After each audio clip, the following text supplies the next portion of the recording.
A young boy named Sam dreaded going to school every day.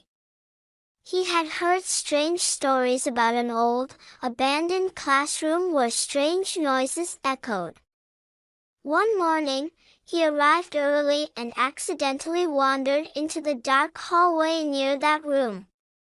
Suddenly, he heard footsteps behind him, but when he turned, no one was there. His heart raced as a cold breeze brushed past him.